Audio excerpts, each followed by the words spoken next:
সান্দাকফু বেড়াতে গিয়ে মৃত হলো পর্যটকের ঘটনায় তীব্র চাঞ্চল্য ছড়িয়েছে শৈল শহরে। ফের একবার প্রশ্নের মুখে পুলিশ প্রশাসনের ভূমিকা।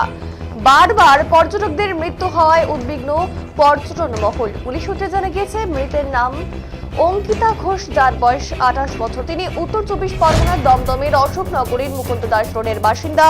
দুদিন আগে তিনি বন্ধু বান্ধবীদের সঙ্গে পাহাড়ে বেড়াতে যান। দার্জিলিং থেকে মনেভঞ্জন হয়ে তারা সান্দাকফু গিয়েছিলেন। সেখান থেকে মঙ্গলবার ফিরে এসে রাতে টুংলিংয়ে ছিলেন তারা।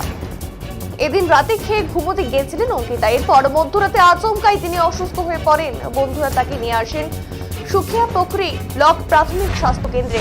ওই তরুণীর অবস্থা আশঙ্কাজনক হওয়ায় চিকিৎসকেরা তাকে দার্জিলিং জেলা হাসপাতালে রেফার করেন।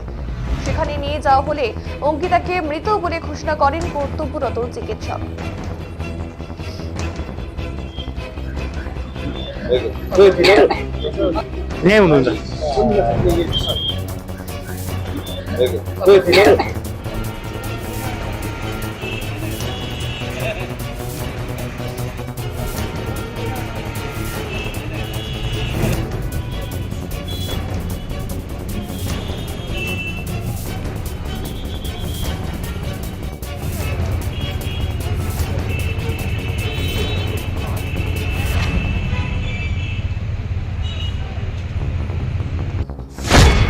দাদা, আপনার কোথা থেকে আসছেন? অ্যাকচুয়ালি প্রবলেম হয়েছে, আমরা কলকাতা থেকে আসছিলাম। সান্দাকফুতে একদিন ছিলাম আর টুংলিং এ ছিলাম। টুংলিং এ আমাদের ইনসিডেন্ট হয়, তারপর আমরা এখানে আসি। অ্যাকচুয়ালি ওখানে ডেট ঘোষণা করে।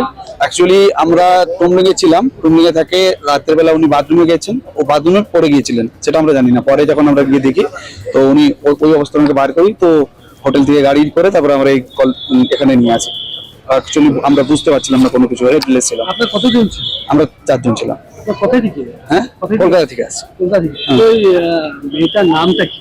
অঙ্কিতা ঘোষ। অঙ্কিতা ঘোষ। হ্যাঁ। ওইটা কি বাড়ির ওখানে দমদম? হ্যাঁ, ওখানেই। যতক্ষণ না ওনারা পোস্টমর্টম রিপোর্ট দিচ্ছে, হ্যাঁ সবাইকে বলা হয়ে গেছে। কি ওরা আসছে?